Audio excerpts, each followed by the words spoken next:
The BBC presents Jet Morgan in Journey into Space.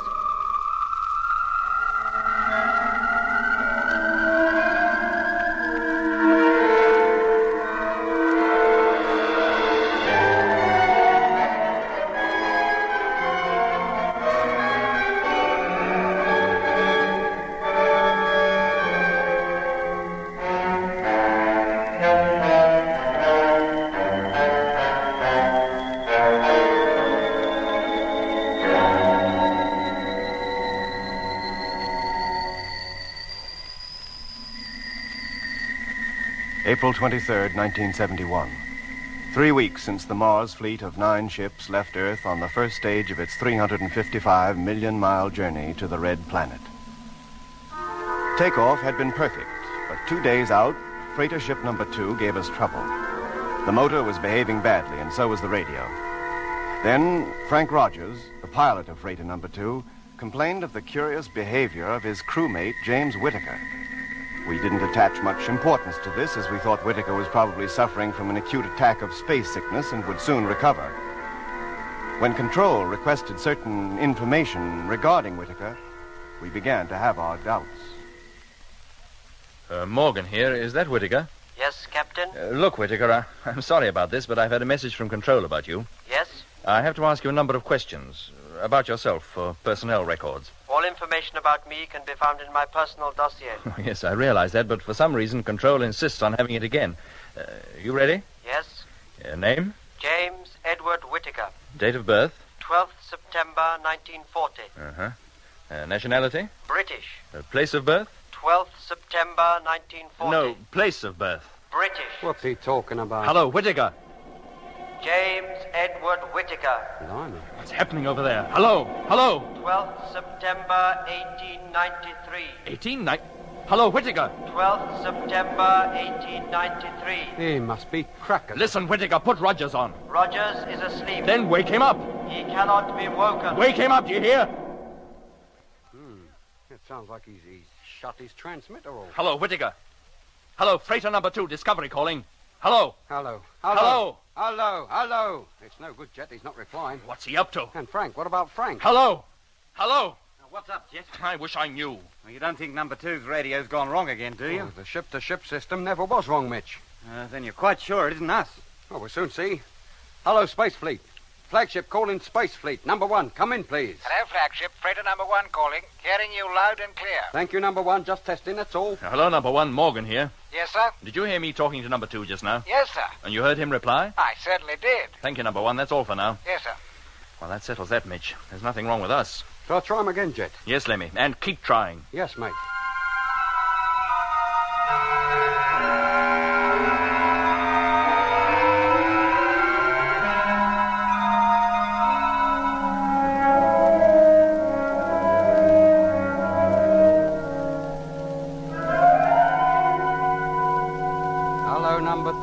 Flagship calling freighter number 2. Come in, please. Still no luck, Lemmy? No, Jet, I don't believe he's even listening. 15 minutes I've been calling now. No, switch on the teleview, will you, Doc? Let's take a look at her. Sure, Jet. Rotate her, Doc. Rotating. Hold it. There she is. Oh, still in formation. Nothing about it to suggest what's wrong. I'd give anything to know what's going on in there. Well, why don't we go across and see? Oh, fair go, mate. How do we get inside? We can't even ask them to open the door. If one of us went over there and banged on it with a wrench, they should hear that all right. Oh, you big galah. You think they'd realise it was one of us wanting to be let in? Well, I certainly wouldn't think it was the milkman, would they? I think it's worth a try, Jet. We have no other way of contacting them. Very well. Let me get my suit. Shall I get mine and all? And what for? Well, you're not going out there alone, are you? Are we going across alone? Well, supposing their radio is out of gear, you'll need me to put it right. I thought you said that was unlikely. Well, it is, Well, but you I mean, stay here, Lemmy. Keep trying to contact them. Doc will see me across. All right, Jet. And get those suits and the propulsion unit.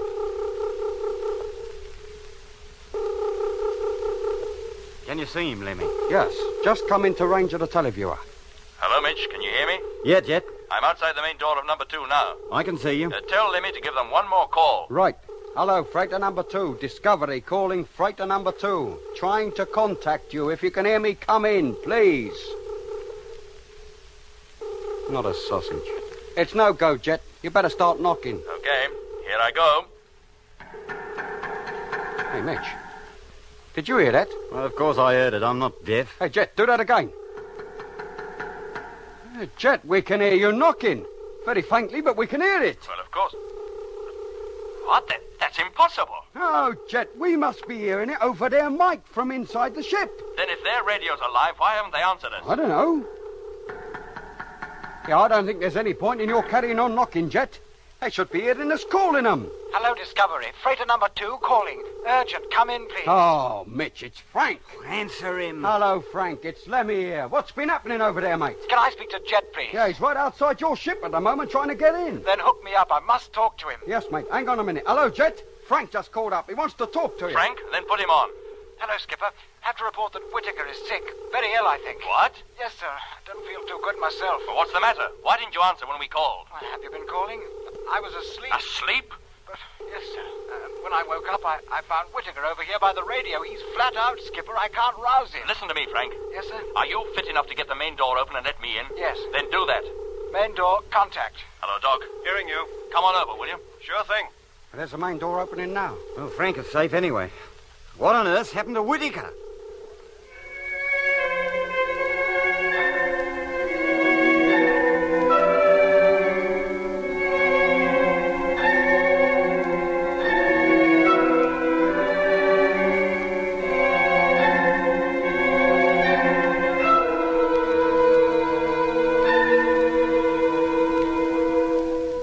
Filling airlock. Suit deflating. Suit deflating.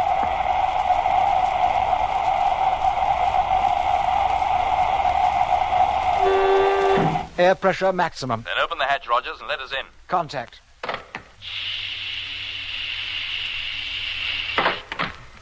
Now, Frank, what's the trouble?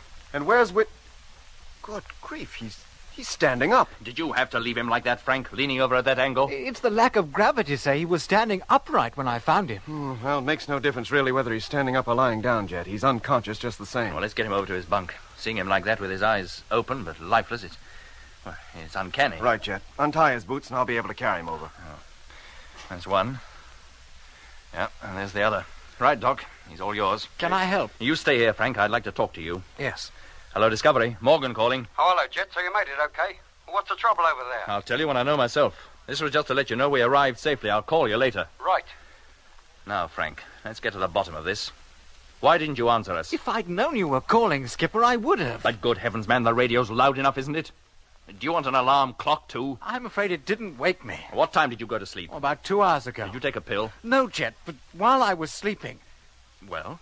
I had the most horrible dream. One of those nightmares when you know if you don't wake up, something terrible will happen to you. And when I did finally wake, it was to find things as they were when I called you. It was a ghastly experience, Jet. I thought I was back on Earth, but the funny thing was... No, you don't have to give me details of your dream. No, sir. Now, what was Whitaker doing when you went to bed? Sitting at the radio on watch. You didn't notice anything odd about him then? No more than usual. He didn't have a word to say. Well, Doc, Still unconscious? any idea why? No. I can't understand it at all, Jet. I can find nothing wrong with him, but I can't rouse him. Well, if it's just sleep, Doc, it must have come upon him very suddenly. It certainly did. That's why he was still standing up when Rogers found him. Anyway, I don't intend to leave him before he's awake again. Look, that may be hours. Maybe. You go back to Discovery, Jet, if you want to. I'll stay here. But that means Frank virtually running the ship on his own. You can't share his watches and stay with Whitaker at the same time. I can manage for a few hours anyway, sir. No. I have a better idea. What? Do you think we could move Whitaker over to Discovery? Well... He doesn't weigh anything, sir. It'd only be a matter of towing him across. Rogers, you almost sound as though you'd be glad to get rid of him. Well, it's not that, sir. Look, under the circumstances, Doc, if we can move him, I think we should. All right, give him an hour. If he doesn't wake by then, I'll consider it. Right.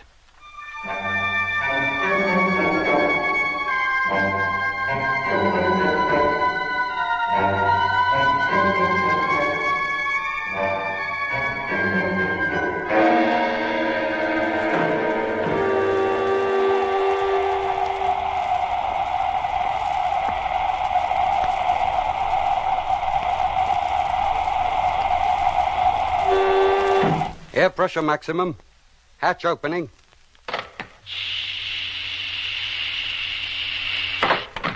Can I help, Doc? If you don't mind, Lemmy, put him on Mitch's bunk, will you? Hand him up, then. Hello, freighter number 2. Flagship calling. Hi, flagship. Mitchell speaking. You made it safely, Mitch? Yeah, Jet, thanks. Let me know as soon as it's okay for me to come back. These freighter cabins are a bit too cramped for my liking. Well, that all depends on Whitaker and how soon he's fit to return. I'll call you later. Righto. Hey, Jet. No? He's waking up. Going. All right, Whitaker. Now take a drink of this. It'll make you feel better. Where am I? You're aboard the Discovery. How did I get here? Doc and I went over to your ship and brought you back. And what was I doing all that time? Sleeping. At least that's what you appeared to be doing. Can't a man sleep without he has to be hauled from one ship to another, without even being consulted? Now, take it easy. You fell asleep standing on your feet. That's not natural. Under gravityless conditions? What I mean is you fell asleep in the middle of talking to me. Oh, yes, I remember. Records had lost my dossier. I didn't say so. I merely said they wanted information about you. Do they still want it? Yes. Then get it over with. What do you say, Doc? I think we'd better wait a bit, Jet. At least until I've looked him over. Ask your questions, Captain Morgan. No, you'll stay where you are until Doc considers you're fit to get up. Later, I'll have you transferred to another freighter. I'm not going back to number 2. No. But number 2 is my ship. I must go back to it. I'm sorry, Whitaker, but under the circumstances, that'll not be possible. You and Rogers don't get along too well. One of you has to be moved. Then it'll be Rogers. He's the one who complains. Whitaker, if I decide to move you, you'll move. Yes, sir. Meanwhile, you'll stay here. But if I am to move anyway, why can't it be now? Because I want you to stay here. Now, is that clear? Yes, sir. All right, Doc. He's all yours. I'll question him later. Sure, Jet.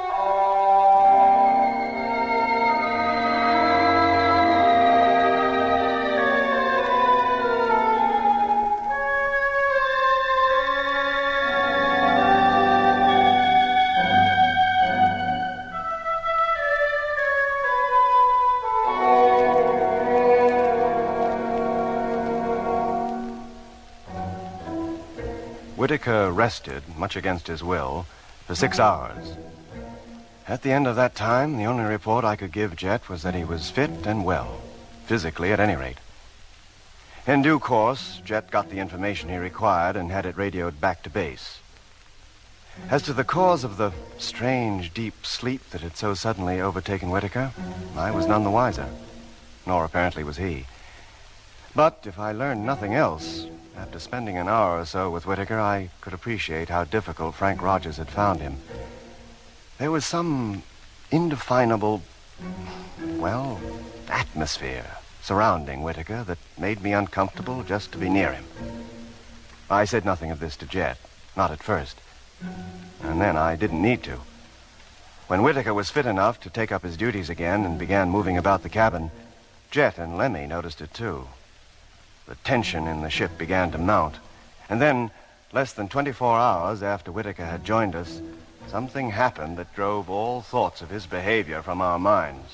Hello, flagship. Freighter number 5 calling Discovery. Come in, please. Hello, number 5. Discovery calling. Over. Can I speak to Captain Morgan, please? Have special report. Hold on a minute, Bill. I'll get him. Hey, Jet. Yes, Lemmy? Number 5 says he has a special report. Oh, what about? He didn't say. Hello, Jet. It's the radar. What about it? Well, unless the thing's gone crazy, there's something pretty solid in front of us, and it lies right across our course. What? Are you sure? We're getting echoes back from something, and it's pretty big, too. Well, how big? Well, difficult to tell at this stage. How strong are the signals? Very faint, but they're there. All right, number 5, keep constant watch, will you? I'll get the other ships to see if they can pick up anything. Yes, sir. Let me call up the fleet. Tell them to sweep the area directly before us, see if they can confirm number 5's report. Yes, Jet. Hello, Space Fleet. Flagship calling Space Fleet. Have special message for all ships. Come in, please. Doc. Number 1 calling. Yes, Jet. Open up the radar, will you? Number 3. We might as well join in the search ourselves. Right. Number 5. What do you think it can be, Jet? Well, I think it's number Number 5's 7. radar going haywire, that's what, but we'd better check to make sure.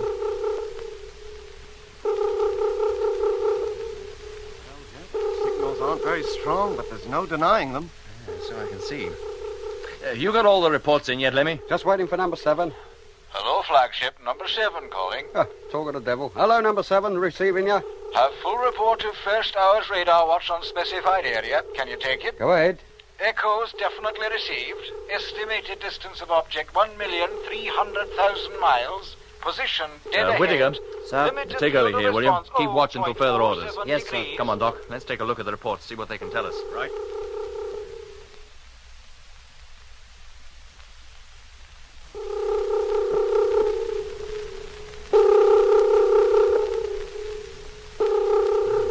It's there, all right, but what it is, I haven't a clue. It seems to be about 1 million miles away, some 6,000 or 7,000 miles in width and the same in height. And depth? I wish I knew. But whatever it is, it's directly in our path. Couldn't be an asteroid, could it? No, I doubt it. If it were, its dimensions would be about the same as the Earth's moon, and there's no known asteroid of that size that I'm aware of, and certainly none that come between the orbits of Earth and Mars. How rapidly are we approaching it? Well, if we can depend on these reports, and they all seem to agree, I'd say we'll reach it in about 33 hours. If it's a large, solid body, that doesn't give us much time to get out of its way, does it? No, it might, of course, get out of ours. Yeah, but it hasn't moved since number 5 first reported it. No, that's true. Look, I'll have to notify Control, Doc. See what ideas they have about it. Let's hope they're good, and that they can tell us how to avoid it, if we have to.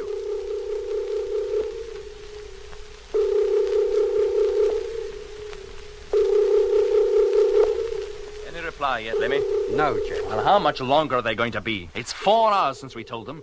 Here we are, getting closer to it all the time. Soon it'll be too late for us to do anything. We'll have overtaken the thing. Yeah, we won't need Earth to tell us what it is then. Hello, Space Fleet. Control calling Space Fleet. Flagship Discovery. Come in, please. Oh. Hello, Control. Discovery here, receiving you. Go ahead. Now we wait 10 seconds while the radio wave travels down to Earth and back again. Oh. I'll better switch on the recorder, Jet. Be all ready for them when they do come through. I'll do it, Lemmy. Oh, thank you. Hello, Discovery. Here's the reply to your message of April 24th, 1700 hours Universal Time. Unable to say with certainty what the object might be. Oh, that's a great help. Possibility that it may be one of these things. Meteor swarm, comet dust, or cloud of ionized gas. If either of the first two, suggest evasive action be taken as soon as practicable.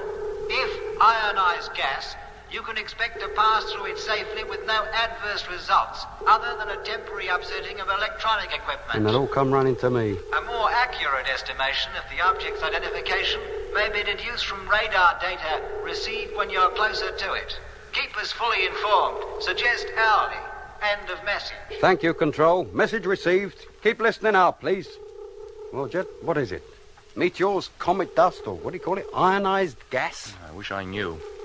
As to the first two, they're much the same thing and equally dangerous. Look, tell Control I'll call them again in 30 minutes. Then get Mitch on the intercom for me, will you?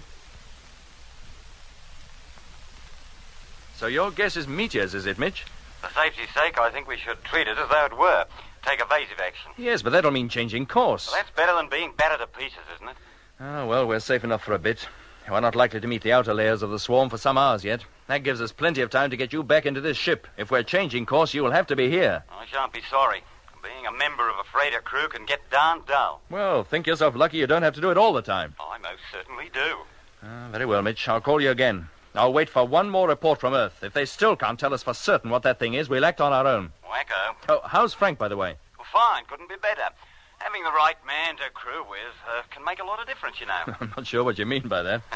I mean, if you've got any sense, you won't send Whitaker back to this ship. Oh, I don't intend to. Okay, hear from you later, then. Okay. Well, Doc, how far from it are we now? About 500,000 miles. 17 hours to go. Less. We'll be well into the outskirts of the thing before that, no matter what it is. Meteors or gas. Well, the most urgent thing is to pick a ship for Whitaker. Get him shifted and get Mitch back here where he belongs. Where do you intend sending him? I don't know. If he has the same effect on other crews as he had on Frank, wherever we send him could well be disastrous. Well, there's Johnson in number 7. He's about the toughest freighter pilot we have. I don't think anything would upset him. Oh, isn't he the chess fiend? Yeah, he's used to silence. Well, I don't know if that'll count for much, but I do know there's very little Johnson can't take. Yeah, I'll send Whitaker to number 7. Look, wouldn't it be fair to call up Johnson and ask if he minds? Well, I'll call him, yes, Doc, but I'm afraid he'll be taking him whether he likes it or not. Well, you better do it now then, Jet, while Whitaker's still asleep. All right, but we better wake him and Lemmy in a minute. The sleeping period's about over. Maybe what's that? No. It's Lemmy. Help! What on earth's the matter with him? Come on, Doc. Lemmy, what's the matter? Lemmy! Good grief. What is it, Doc? I don't know. Lemmy! Lemmy! Answer me! Lemmy! That's quietened him. Here, Lemmy. Lemmy, wake up, do you hear? Shut up!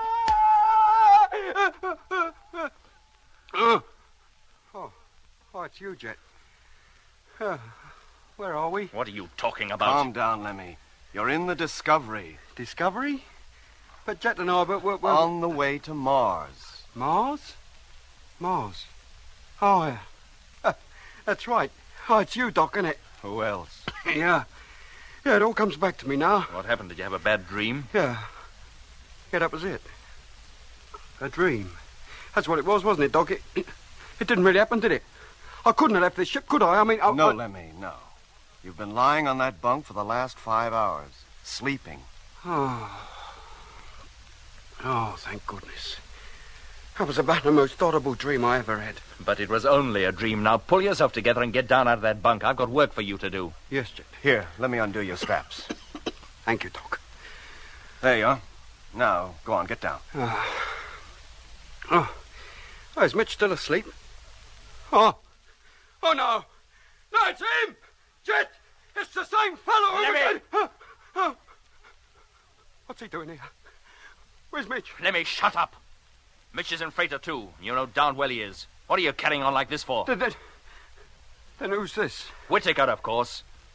Whitaker? What's the matter with you? Have you lost your mind or something? I had him transferred to this ship 2 days ago. Oh, yeah. Yes, so you did.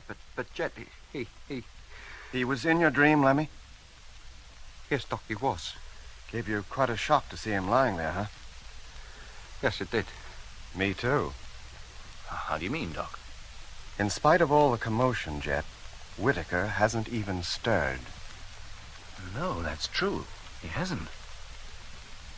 I'll tell you, Jet, there's something about that bloke.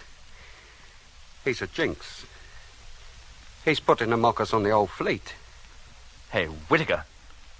Whitaker! Yes, Captain? You're awake? Yes, sir. Well, didn't you hear all that row just now? No, sir. Then you must be deaf. No, sir. Just waiting for you to wake me. I have to transfer to freighter number 7. No, that's right. Hey, wait a minute. How do you know? Isn't it true, then? Yes, it is, but you were asleep when I decided which ship you'd go to. Now, how did you know that? It was a foregone conclusion. Johnson's the only person in this whole fleet who will put up with my company, unlike Mr. Barnett here. I don't want to be rude, mate, but you're right. The sooner you leave this ship, the better I'll like it. Now, Lemmy. And if they transferred you to number 9, you'd still be too close for me. Lemmy, shut up, do you hear? And listen to me, both of you. Yes, sir. As soon as you've eaten, you'll put on your suits, attach your propulsion units, and get ready to go outside. Yes, Jet. You'll make your way from ship to ship until you reach number 7. Johnson will let you in. Whitaker will stay there. Lemmy, you'll escort Simmons, second crew member of number 7, to number 2. Leave him there, and then escort Mitch to this ship. Now, is that all clear? Yes, Jet. Right. Now, when you're ready, Doc will open up the airlock for you.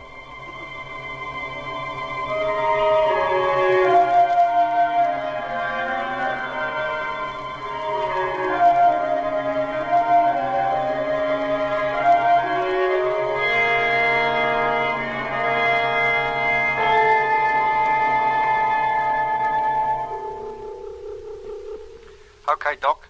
Suits inflated. Intercom working satisfactorily. You can let us out. Main door, contact.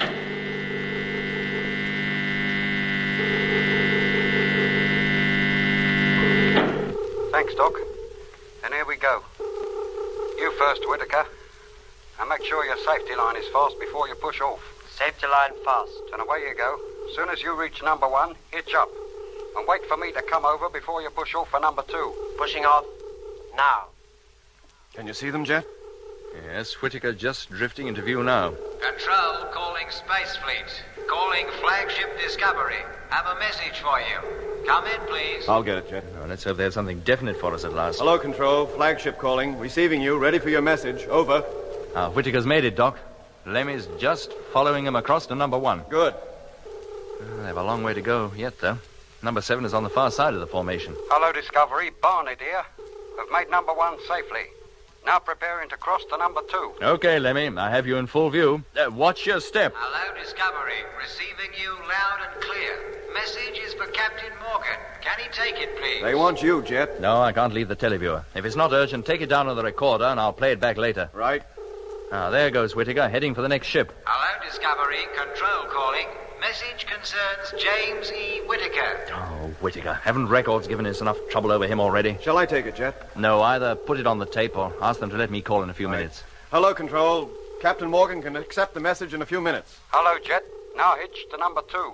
preparing to take off for number 3. Have you in full view? Go ahead, Lemmy. Hello, Discovery. We'll wait for Captain Morgan. Thank you. We'll call you.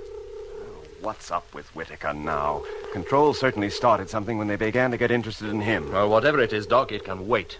I must say the atmosphere in the ship is a lot easier now he's gone. He'd begun to get on my nerves. Did he, Doc? I hate to admit it, but I'm afraid he did. There's something peculiar about him, Jet.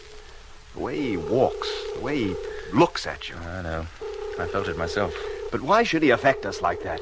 Everybody he comes into contact with seems to find something they don't like about him. It goes deeper than that, Doc. What? Lemmy's dream. What about it? Well, one of the things Rogers complained of was that all the time Whitaker was in his ship, he hardly dared sleep for fear of the frightening dreams he'd have. And then, when Whitaker comes over to our ship, almost the first day he's here, exactly the same thing happens to Lemmy. He wakes up hysterical, sweating all over and yelling his head off. And Whitaker calmly sleeps through it all. Frank had nightmares, too. So he said. But since Whitaker left number 2 and Mitch took his place, he hasn't had one. Why didn't you mention this before? Well, I didn't think it was necessary. Hello, Jet. Now hitched to freighter number 3. Ready to cross over to number 4. Go ahead, Lemmy. Still have you in view. But how can a man's mere presence cause people to have nightmares? Well, search me, Doc, but I can't help feeling that Lemmy's hysterics were no coincidence.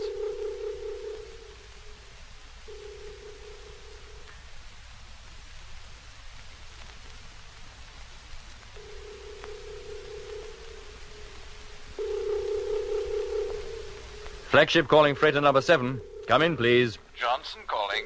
Whitaker and Lemmy are now hitched to number 6. I can see them, Skipper. Stand by to let them in, Johnson.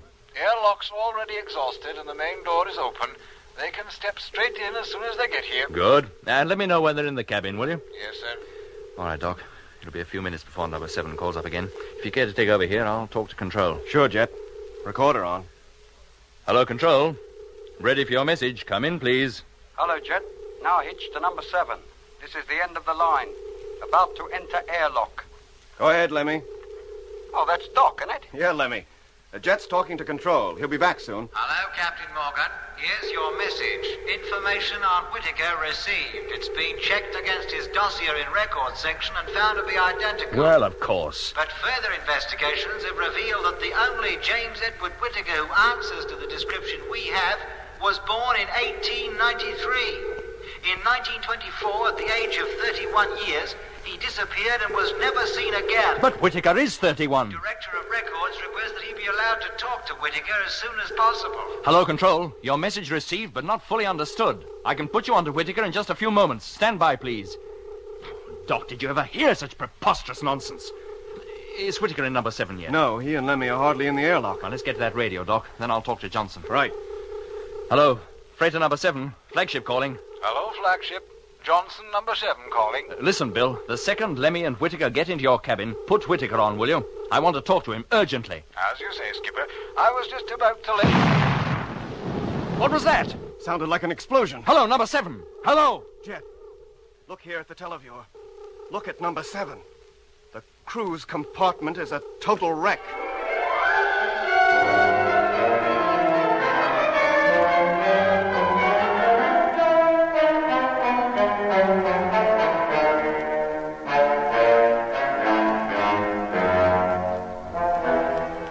You've been listening to Episode 3 of Journey into Space, with Andrew Foles as Jet Morgan, David Kossoff as Lemmy, Guy Kingsley Pointer as Doc, Bruce Beebe as Mitch, and with David Jacobs and Anthony Marriott.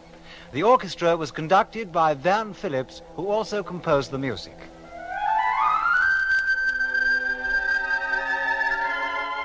Journey into Space is written by Charles Chilton and produced by him in the London studios of the BBC.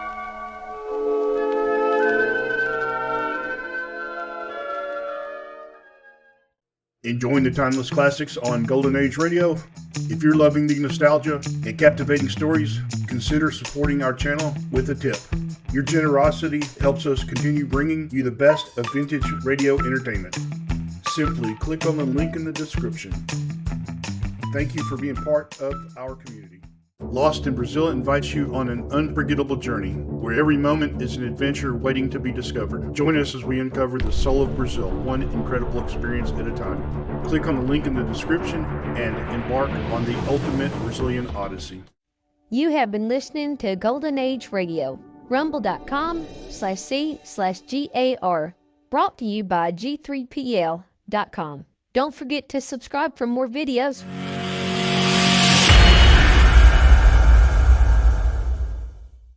I would like to extend my sincere gratitude to Old Time Radio Research Group for their remarkable efforts in preserving and archiving the captivating world of old time radio programs. Their dedication to safeguarding these precious audio gems ensures that future generations can relish the enchanting stories, music, and entertainment of the past. Their invaluable contribution allows us to step back in time and experience the magic of radio history firsthand. Their link is in the description below.